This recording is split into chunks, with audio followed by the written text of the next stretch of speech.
Good evening. Welcome to South Asia Newsline. I'm Lipakshi Khurana. Here are the top stories we're tracking for you on Monday, the 24th of July. No substantial information about 39 missing Indians, says Iraqi Foreign Minister. At least 35 killed in suicide bombing in Afghan capital, Kabul.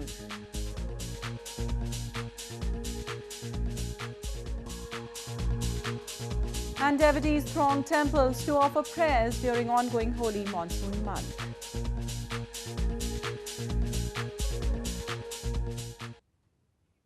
And now for all the details. Iraqi Foreign Minister Ibrahim al-Jaafari on Monday said his government had no clue about the whereabouts of 39 Indians who were abducted by militant outfit Islamic State in Mosul in 2014.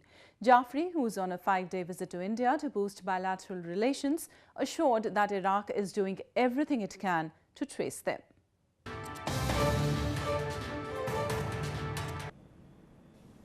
Iraqi Foreign Minister Ibrahim al-Jaafari, who arrived in India on an official visit on Monday, said his government has no substantial evidence whether the 39 Indians who went missing in Mosul were killed or are still alive.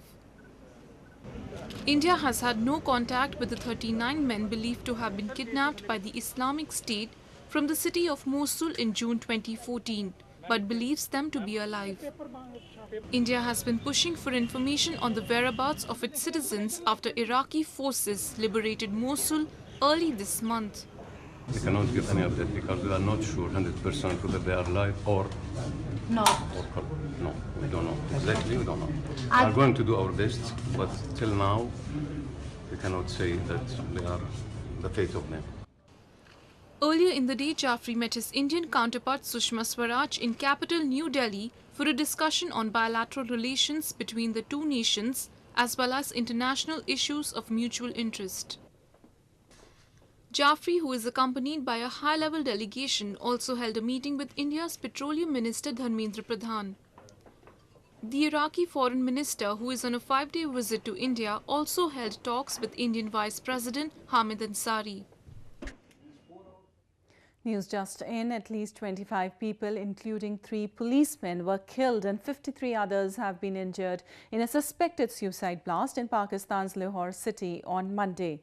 According to local media reports, no group has claimed responsibility for the attack.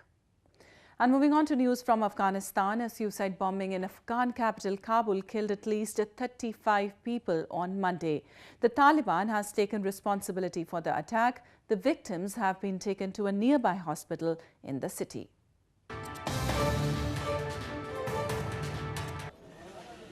Dozens were killed in a suicide car bomb blast in Afghan capital Kabul on Monday, according to a senior government official.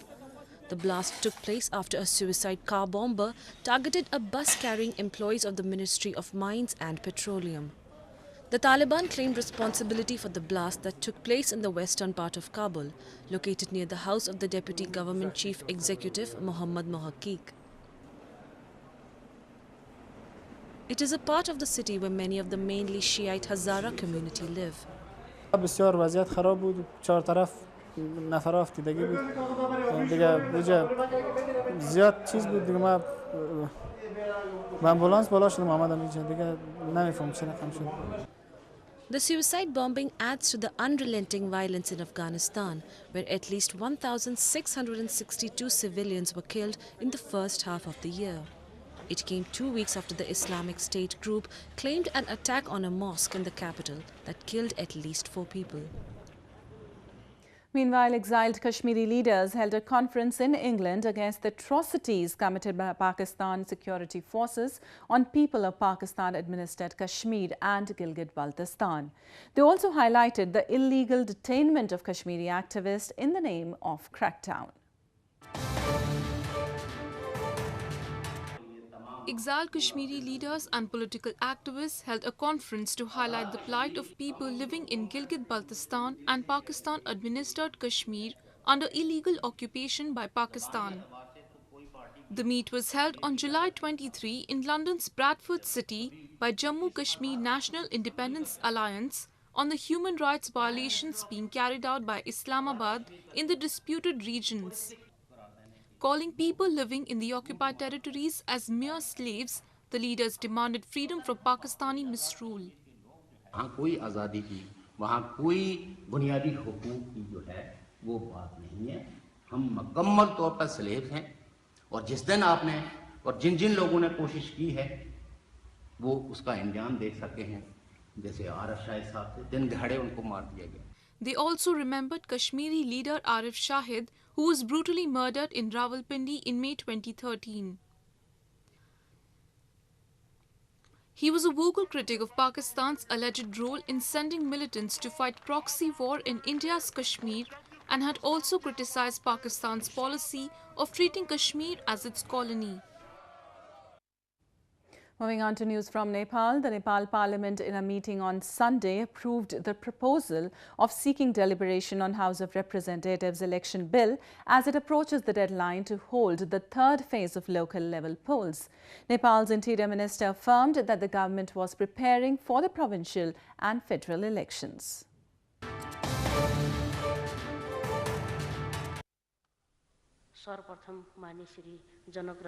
The Nepal Parliament meeting on Sunday amended laws required to hold the election for new House of Representatives with discussions over the provisions in the new bill.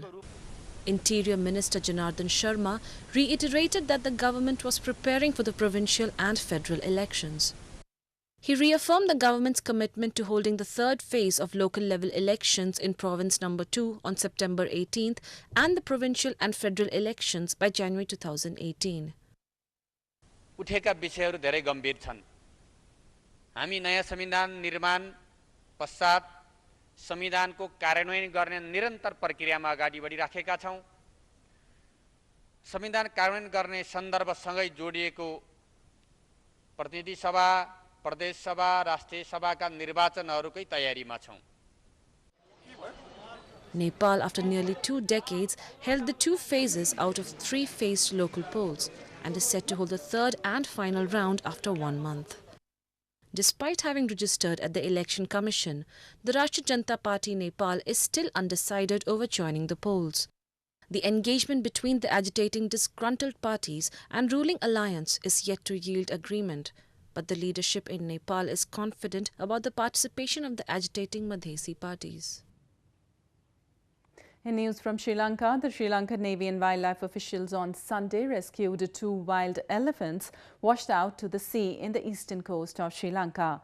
This was the second such incident off the island in 2 weeks. 2 wild elephants were rescued on Sunday in deep water after being swept out to sea by strong currents off the eastern coast of Sri Lanka. The mammals, who were struggling to stay afloat, were spotted by an inshore patrol craft on a routine sea patrol. A team of naval divers and 3 fast attack craft were immediately deployed for the rescue. After about 5 hours of mammoth efforts by the country's navy and wildlife officials, the pair were stowed safely back to shore using long ropes tied around their bodies. 2 weeks ago, the Sri Lankan Navy had rescued a lone elephant in a similar position about 8 nautical miles off the country's northeast. In other news from India, a base camp hospital in India's northern Jammu and Kashmir province is providing round-the-clock health services to people en route to the Hindu Amarnath pilgrimage. The hospital, set up at a strategic location on a pilgrimage route, is equipped with high-end facilities and offers free medical assistance. A base camp hospital in Baltal area of Sonmarg district in Indian Kashmir is providing medical facilities to pilgrims of Amarnath pilgrimage. Like every year, this year too, the provincial government and Amarnath Shrine Board have set up medical camps at every vulnerable stretch of the pilgrimage to provide free medical care to the pilgrims. The huge base camp hospital at Baltal is equipped with hyperbaric oxygen chambers, portable oxygen concentrators, automated CPR machines, defibrillators and cardiac monitors among other high-end facilities. यहाँ हर किस्म के patient आते हैं, injury आते हैं, chest infection होता है और सांस लेने में दिक्कत होता है, वो मेडिसिन भी हमारे पास है यहाँ पे तकरीबन सब मेडिसिन हमारे पास है यहाँ पर अवेलेबल इनके लिए है. Apart from the pilgrims, the hospital also provides medical assistance to tent owners, pony owners and shopkeepers in need along the route. Devout Hindus thronged to temples across India to mark the auspicious third Monday of the holy monsoon month. Carrying assortment of religious offerings, they lined up outside the temple for their turn to offer special prayers.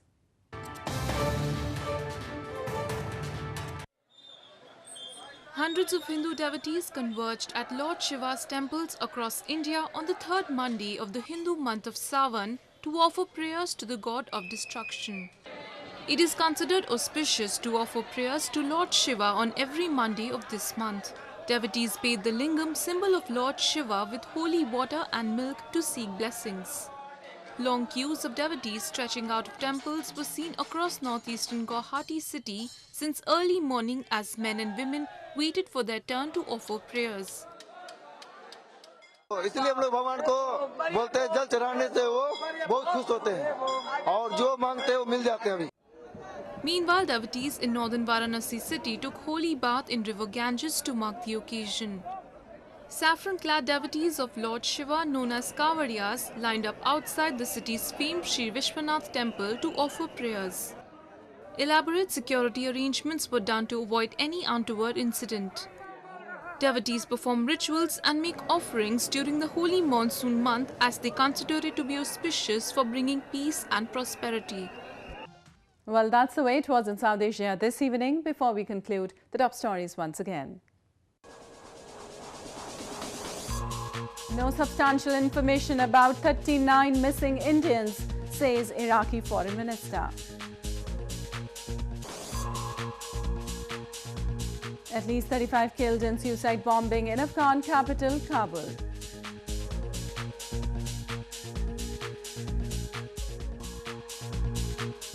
And devotees throng temples to offer prayers during ongoing holy monsoon month.